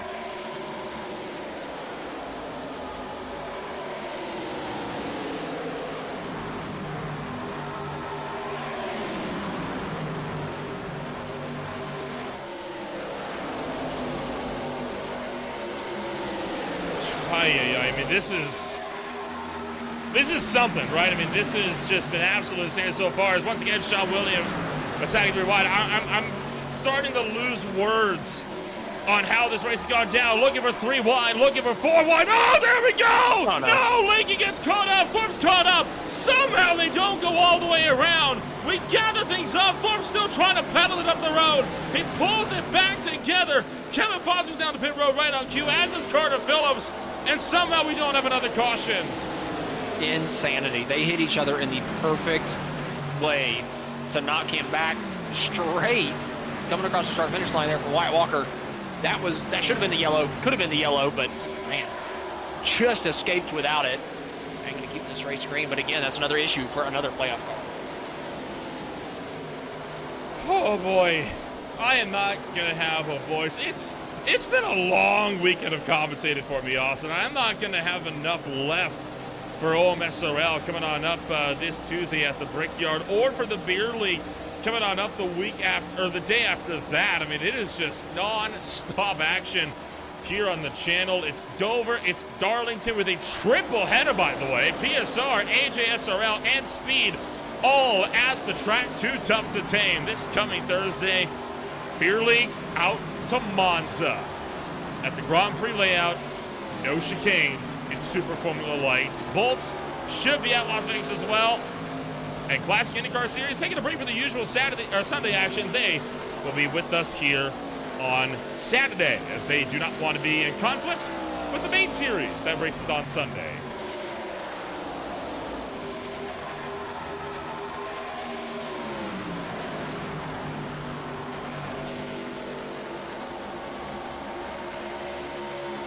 Well, all of this and more as the fight continues to pick up. Green flag stops are slowly but surely starting to come about. We've seen Walker, Norman, Hobbs, Foster, and Phillips all into the box. Now it's a matter of time for everybody else. Nobody wants to come down, though, because they don't want to be trapped a lap down. A little bit not want to be trapped a lap down, a little bit of strategy, right? You want to be probably the last one to pit because you get the tire advantage, but then you also lose a little bit of time because you on the pit sequence, because you get shortcut or a short pit from the guys behind, but you expect that tire advantage to come back into your favor later in the run. So you're just kind of playing a game of chicken with all the guys around you. A few cars starting to decide to pull off, but I imagine both these guys up the front are going to try to push their fuel tanks as far as they can go. Ty Marasco comes down to the lane. He, along with Dustin Ping, just behind him. So 2 drivers making their way into the box here this afternoon. There is Marasco pulling down to his stall up on the jacks, looking for 4 tires and fuel to get himself to the end. So is Dustin Ping. So those green flag pit stops starting to come out, and these will be the last pit stops of the night, unless a caution comes out. But at that point, the only people that will be taking tires will be one of the 8 that stayed out under that first caution, because they will be the only ones that actually have a set left. So we'll have to pay attention to that. If the yellow comes out, there will be a little bit of a mixed strategy battle, so we'll have to wait and see.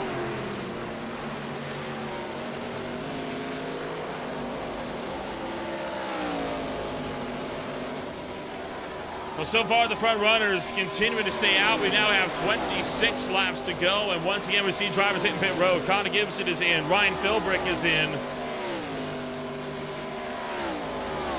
as more contenders will make their way down to the box. Top 9, top 10, make that now top 18.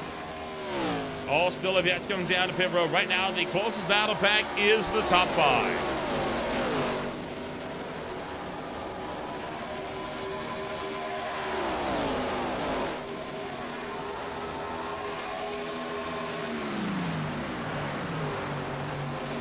Lacey Kilroe still at the front of this field, still playing that game of chicken. When do they come down pit road? Who comes down first? Who blinks? At this point, couple more cars starting to come down pit road. 25 laps to go. Who's going to come down first?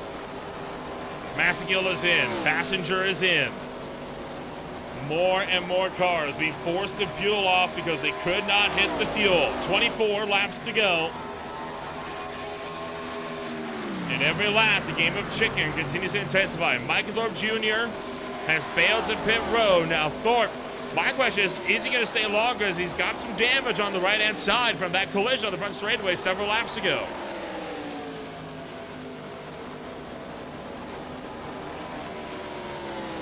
My money's on he's not going to stick around unless he absolutely has to and the game will force him to, right? But I think he's just going to get off the jacks and go. Yep, sure enough, there he goes. He's taken off. Dalton Kilroe coming down. He's the one out of that battle for the race lead that decides to come down pit road. Now, last night, the race was decided in a similar sort of way. And it was about the same amount of laps left. I think it was 22 laps left that he pitted with last night from second place. He was 0.7 of a second off the race leader. Then the leader came down a lap later and only took 2 tires after Kilroe took 4 right here. Did Kilroe change his strategy, or did he take 4 right there? I think it was 4 again. So back-to-back nights, Kilroe takes 4. What does the leader do? Did Lacey watch the race last night, and does he choose the same? Or does he go with the 4 tires and keep the battle for the lead here going?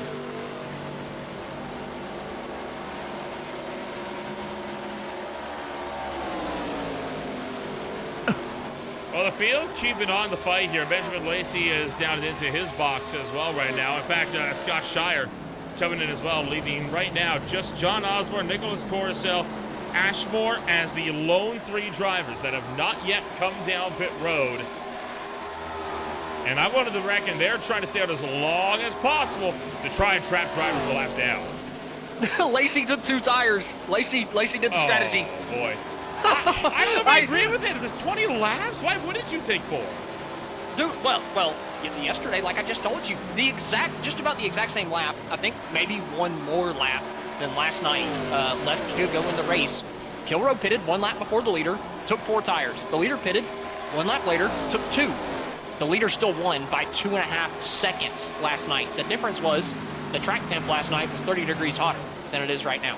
So is that a big enough difference, or is it going to be second first, same as the first?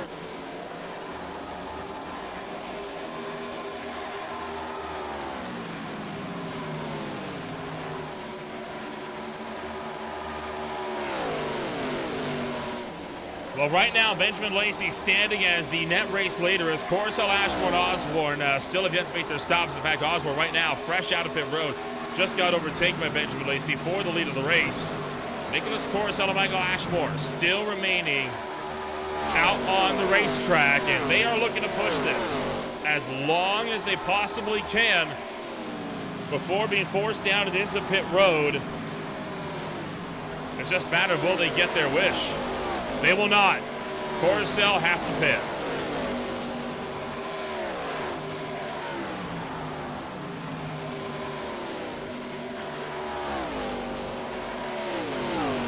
So Ashmore getting ready to take the race lead. Going to lead a lap here, coming across the stripe, it looks like. Actually, it looks like he might have been second before he took that. So Ashmore, maybe not getting credit with that lap lead, but if he's able to stay out 1 more, then we'll be able to do that. But he's still going to have to come down pit road before the end of this race. Going to have to give up that race lead. So it will end up coming down to, I believe, Benjamin Lacey and Ty Marasco. Actually, Jaden Hopp somehow is in that battle. Hopp was running 16th before the pit stop and somehow is in the battle with these guys. I mean, I imagine he took 2 tires.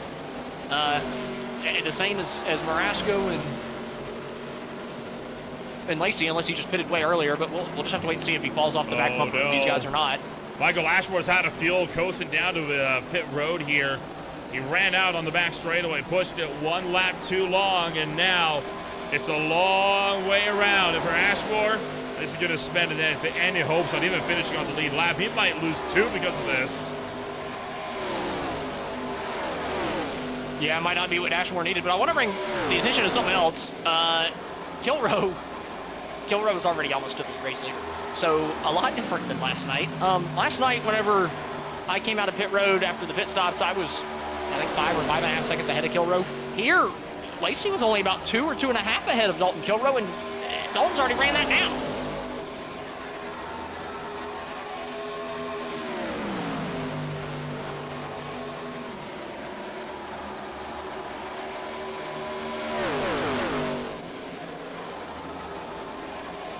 Well, right now, you got the top 4 in a bit of a scrap for the top spot, and they're going to remain there for the next 15 laps here as we continue to work our way through the final laps of racing action here this afternoon. Now, you want to know something pretty wild here?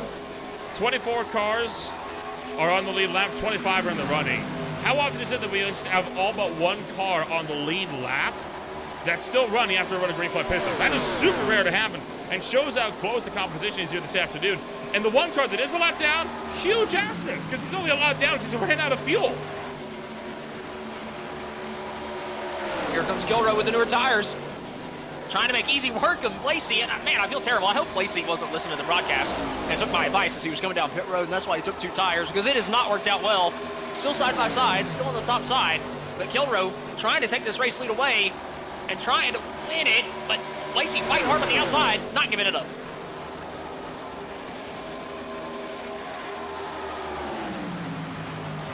Benjamin Lacey trying to go down the inside of Dalton Kilrow, or trying to go around the outside of Dalton Kilrow here. Oh, and a hard-hitted one for Lacey, and Lacey's turn! Lacey's turn for the lead by Dalton Kilrow! Oh, it was inevitable! Sooner or later, they were going to come to blows. Big flash, time after time after time again. Remember the slide job that Lacey pulled earlier? Kilrow got back to him. Lacey is pissed off as he is looking to run down Kilrow. We might get some action here on the racetrack here as Lacey had a heck of a time of it, right, as he side-slapped the wall, drifted across the nose. I don't think that is necessarily Kilrow's fault. I think it more comes down to Benjamin Lacey, right, with what happened there, but boy, you can tell he is not happy.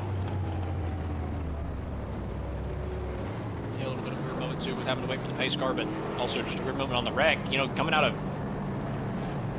4, you know, Lacey and Kilrow didn't make any contact. Lacey got in the wall pretty hard, and it set him on a trajectory coming off the wall maybe a little bit further left or quicker left than Kilrow was kind of expecting, and well, unfortunately they got to each other. But for Lacey, he's able to come down and take tires. He was one of those 8. Did you see that there? He was trying to bump Ty Maraska out of the way as well while he's in pit road. I mean, Benjamin Lacey is angry at this.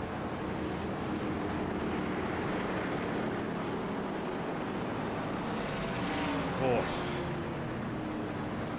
What I wouldn't give to be a fly in the wall in the 785 Racing's radio channels right now, huh?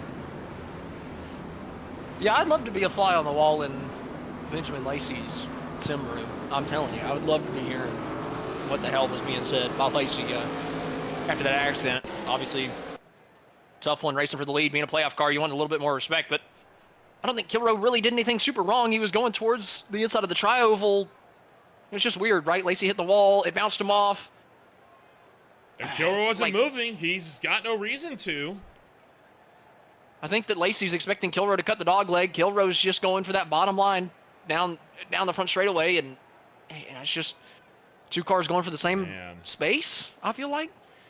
Not even that. I think it's more a case of Benjamin Lacey was still trying to chase the car. I mean, he hits the wall. This is at speed. Look at how he hits the wall and just comes off the wall. I don't think he hadn't fully oriented himself yet, and man. It's going to be an awkward post-race debrief because those are 2 of the administrators as well, remember? Yeah, it's a bit of an awkward scenario there with both of them admitting the lead, but you know, it's just the way things go here. Sometimes, you know, you run enough laps together, you're going to find each other. Lacey, though, only going back to, what is that, the 3rd, 4th, 5th row on the outside with the new tires. Him and Marasco, first 2 cars on new tires. We'll have to wait and see. Can they come to the field? Is that a big enough advantage here, or only 10 laps on the tires for everybody else in front of them?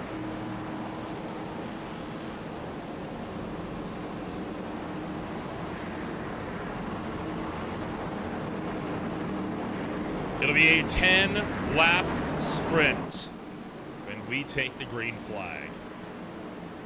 That's a scary thought when you got over 20 up-to-pace cars at Las Vegas at ARCA car competition. I feel like it's not going to be a 20-car sprint. It might be or a 10-lap sprint. I think it's going to be a 2-lap sprint, a 5-lap parade, and then another 3-lap sprint or somewhere around there. Bold of you to assume we'll make it to 2. Well, I'm optimistic a little.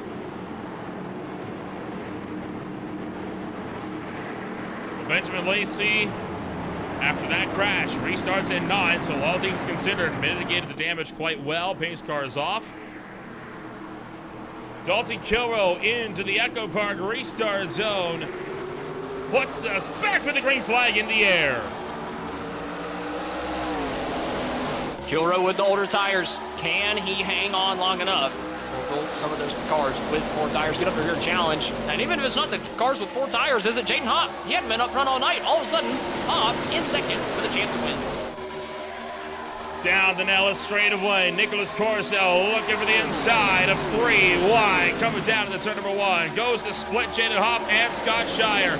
Out of turn number 4. Keithley's in on the door of Marasco. Laces up on the outside as well.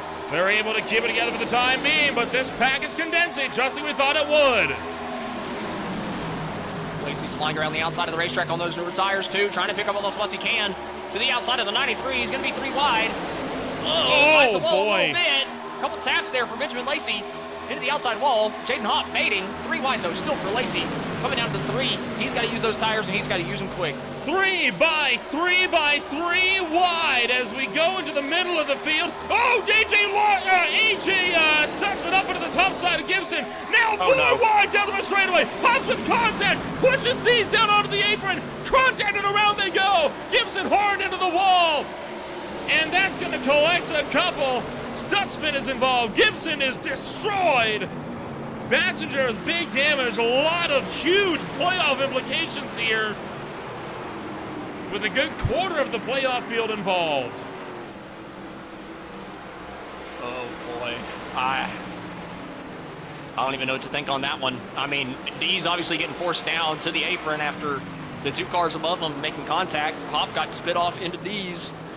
They were 4 wide. D's, I don't know if he knew they were 4 wide in front of him or not, but he just saw, hey, Keithley's 4 wide, in front of me. I'm going to follow him through. He took that 4 wide position from Keithley on the bottom side of the racetrack, and then all of a sudden, Hopp made contact with the 93 and got shot down into D's, and then it was just on from there. And there you see him get turned nowhere for Ty Marasco to go. Huge hit for the number 1. Ronnie Norman did a good job to get around that, and again, all things considered, that could have still been worse. Yeah, honestly, I was focusing on the D's thing. D's didn't actually come up with the racetrack and, have any contact with anybody. It was really because of that contact. The 93 got shot up the racetrack as well, made contact with Connor Gibson. And again, playoff driver, huge incident, tons of playoff points on the line here. And Gibson is going to get hurt massively in those points. I mean, that is a kill. Well, you called it. 2 laps, and here we are. I'm a psychic. Walker and Bassinger, both with black flags to serve, probably for entering closed pits. Gibson, Strutzman, and Marasco all collected as well.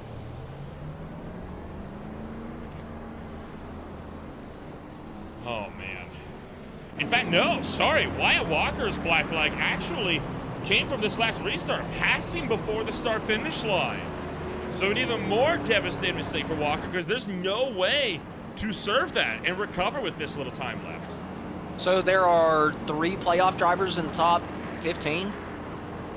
I mean, this has been a war of attrition for the playoff guys. I mean, yeah, it's just, I think Hopp has pitted, maybe he took his last set of tires, so maybe he could come to the field here a little bit, get himself some more points, but man, 3 cars in the top 15 in the playoffs out of 8, that's crazy.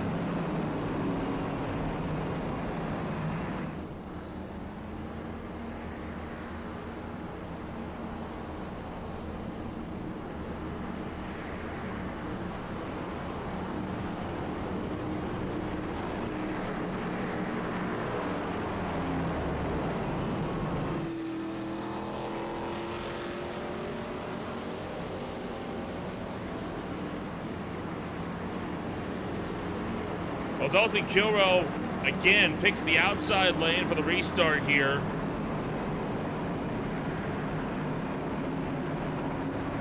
The playoff drivers in the top 15 are Ping, Lacey, and Thorpe. And I'm sure Benjamin Lacey is not complaining about that stat, considering that he was facing backwards just 10 laps ago.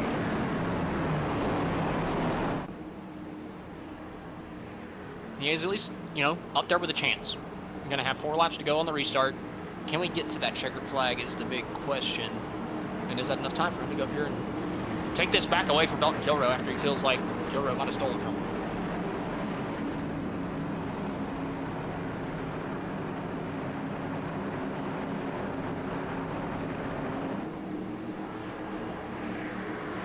It'll be a 4-lap dash. An intense 9 miles of racing set to kick off.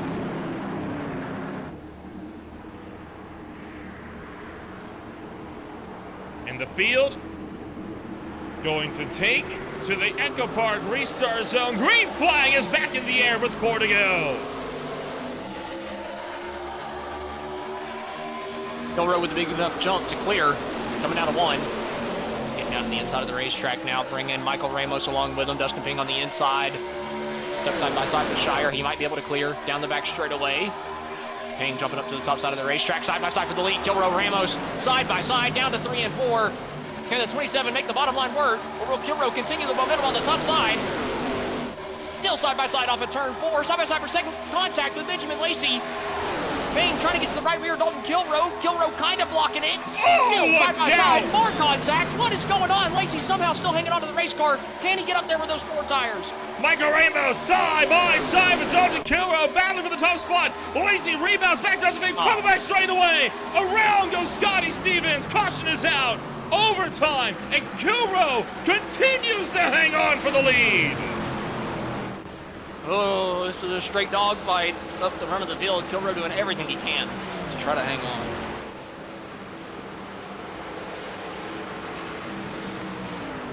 This will be attempt 1 of 3 at overtime. And Scotty Stevens is the one that brings this latest yellow flag out with a spin on the back straightaway. Jump back, see what happened to the 0-2 entry.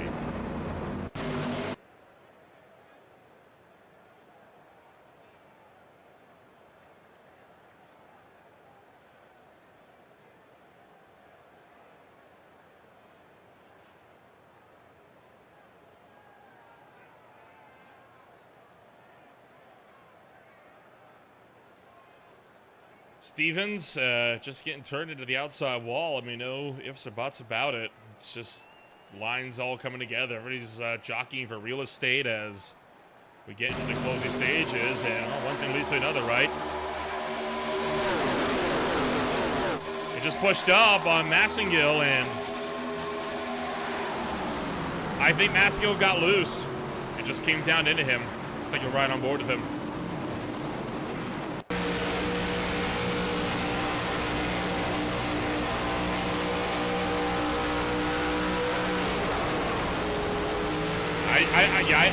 I think Austin, I think the 20 car just gets loose there, because, I mean, Masco never turns left. I mean, he's turning left, yes, but he's making the corner. He doesn't turn, he strays the wheel up once it gets hit.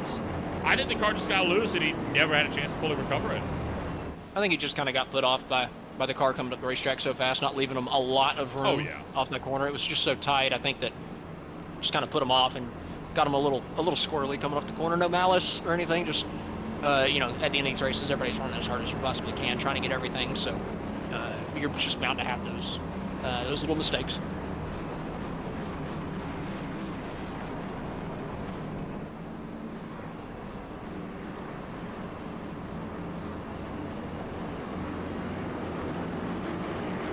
All right, well, overtime attempt number 1. Michael Thorpe Jr., as a result of that chaos, has dropped to 11th. Dustin Ping has fought his way to 3rd. Lacey up now to 4th. Wouldn't that be something if Lacey gets up here and somehow snookers a win out of this after being turned with 15 to go? Well, we couldn't say it wasn't well deserved, because he's had a hell of a race tonight. It's just gone wrong for him here late, but who knows? We'll wait and see. He's got a good shot as just about anybody. The only problem is, can you pass? Dalton Kilrow. The race leader just seems to be so difficult to get by.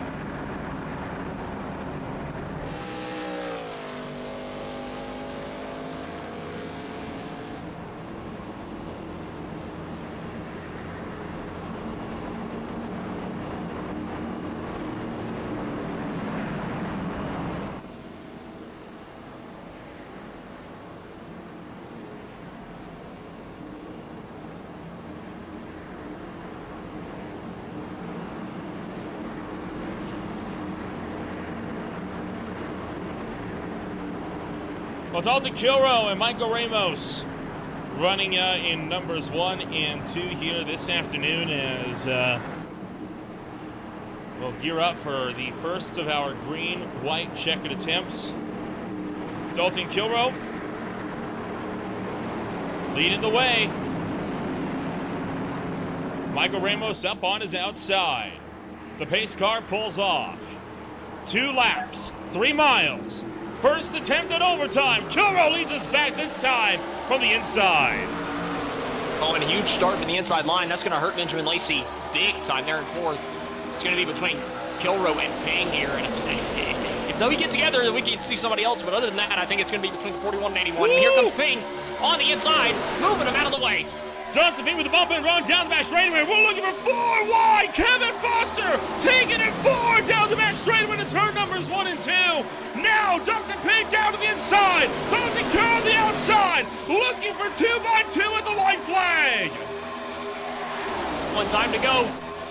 2 times to go around Las Vegas here. Or, what am I saying? 1 lap to go. Excuse me. Dalton Kilrow here on the outside. Dustin Ping down to the inside. Who's it going to be here? In the High Tide Racing lead, Dalton on the outside with the momentum. Oh boy. Can he do it for 1 more corner? Dustin Ping down to the turn numbers 3 and 4. Ramos up top. Does Ramos have an answer? Dustin Ping to the inside. Ramos throws to the middle line. 3 wide on the turn 4 to the stride. A drag race. Cow. Dustin Ping hangs on for the win here at the Las Vegas Motor Speedway. A 3 wide photo finish. And Dustin Ping gets it with a bump and run on the restart. Incredible. Ramos getting to the middle was insane, giving the bumper to Kilrow. At that point, I thought Kilrow or Ramos were going to have the run to be able to get the drive to the start-finish line, but instead Ping on the bottom was able to get it done. What a drive from Ping on that the last green-white checkered. Unbelievable this afternoon. His 4th win of his High Tide Racing League career, and by far the most dramatic of his career as well. As he burns it down, deservedly so, on the front straightaway.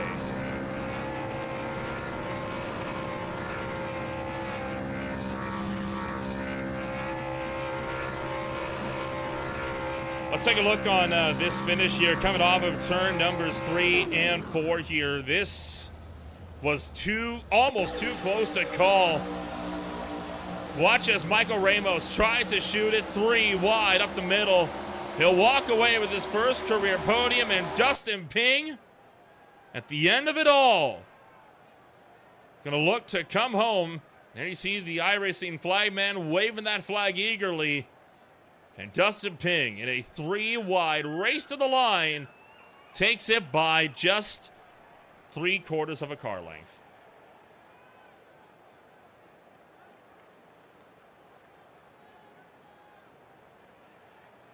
That is absolutely unbelievable for Dustin Ping here this afternoon. A legendary drive that he had for himself this afternoon. Let's take a rundown of your official post-race results here this afternoon as Dustin Ping takes it by about half a tenth ahead of Michael Ramos. John Osborne will finish home in 3rd. Dalton Kilrow, after all of that, not even able to get a podium at the end of the night. Scott Shire in 5th, Michael Thorpe Jr. in 6th, Benjamin Lacey in 7th, Foster, Philbrick, Keithley close out the top 10. From there, it's Sean Williams in 11th, then it's Brian Dees, Jada Hott, Nicholas Coruscant, Jeremiah Hobbs, Ronnie Norman, Scotty Stevens, Wyatt Walker, David Lakey, and Michael Ashford to round out the top 20. Back in the field, it's Maskill, Phillips, Gibson, Marasco, Stutzman, Bassinger, the other Gibson, Marr, Loya, Satmary. But Wellman, Barry, and Gordon at the tail end. Jesse Gordon did not start racing action tonight. An unbelievable drive that we had here this afternoon. Let's take a run back and give a chit-chat here to all the drivers that come home to finish this race up on the podium, and we'll look to start things off first and foremost with Dustin Ping here this afternoon as, well, if we can find Dustin Ping at least, we'll look to give a chit-chat to your podium finishers, although I'm not seeing Dustin Ping hanging around. Oh, there he is. Dustin Ping going to be coming home here at the end of the night. A wild ride for Ping here on this one as Dustin, you come home number 1 at the end of the night. It's a wild 3-wide drag race to the line and your 4th win of your career, and it comes with a little bit of a nudge over in turn 1 off of a green-white checkered restart. Talk us through those final 2 laps. I can't thank Dalton enough for giving me a countdown, and so I'll go through his bumper there and going into 1 and get the bottom of him, and that was it. Phew, I'm spent. Luckily this time I didn't spend a win this time, so I'll take it. Overall, walk us through this race for you, because obviously this one was a bit of an intense ride, almost as intense as what we get in the racing at Talladega with how packed up everyone was this afternoon. With it being a critical race ride kicking off the round of 8, how important is it for you to get the win here this afternoon? Very important. It helps out the playoffs tremendously. Even I don't think we have a lock-in anymore, but that helps me in the standings. This race was really weird. You couldn't pass. Anytime you gave up the top, you were going to the back. It's very different than the one in June. I don't know if it's because of temps or what, but it was just a very strange race. Well, we swing out to the Auto Club Speedway for the 2nd time this season and the final time this season. Do you reckon you're going to be able to continue this strong momentum at a track that's just as draft heavy as this one was tonight? We'll see. It all depends on what the track tip is, I think, because with these cars, it's very dependent on the track tip. If it's hot and slick, it's a totally different race. If it's nighttime, it's a different race. It just depends, honestly. All right, we wish you the best of luck when we go racing once again. Congratulations on taking home number 1, and we'll see you when we go racing next time around. Yep, thank you. That's Dustin Ping coming home number 1 with us here this afternoon. We'll move on down to Michael Ramos, the driver of the Blockbuster number 27. Tried to send it 3 wide up the middle for the win into turn number 3. And, well, Michael, you didn't manage to get number 1, but you did get Dalton Kilrow and hold on for 2nd place by just a few thousandths of a second. Kind of talk us through that green-white checkered attempt for you, because it was a wild one. Oh yeah, definitely got a bad restart, but was luckily able to make up for it in turns 1 and 2, kind of getting a run, getting in front of Benjamin to get the push down the back stretch, and then full sent into 3 and 4, trying to make up positions. Luckily held on to it, especially on the old tires. Overall, it was a bit of a wild race tonight. You were at the center of attention all night long, was always up there at the front of the field. Knowing that there's only a handful of races left, and of course coming a little bit late to the game here in this championship as well, is it a case of having something to prove for you here that you can be up there and fight with these guys come season 5? Yeah, I mean, definitely for the next season, but I wasn't out here to try to prove anything. I just really came in to start learning the teams, learning who's good, who's not, and trying to figure out, everybody that's around you and who you can race with. But I'm also trying not to be in the way of the playoffs. Like, if I would have gotten to this race and felt uncomfortable, I think at the mid-race I was in the back just making sure I wasn't getting in the way, but was mainly because I felt uncomfortable. So, but yeah, nothing to prove, just trying to learn. Well, knowing how this race has a tendency to go out with these cars, Auto Club Speedway is next week, very draft heavy. What's going to be the game plan for this Blockbuster number 27? Just try to stay at the front, qualify good, stay up there, try not to get wrecked. But at the same time, like I said before, it's just respect the playoff drivers, make sure I keep it out of the way if I'm not keeping the pace. All right, we'll wish you the best of luck then when we go racing next week in Fontana. Congratulations on number 2 this afternoon, and we'll see you next time around. Okay, thanks, man.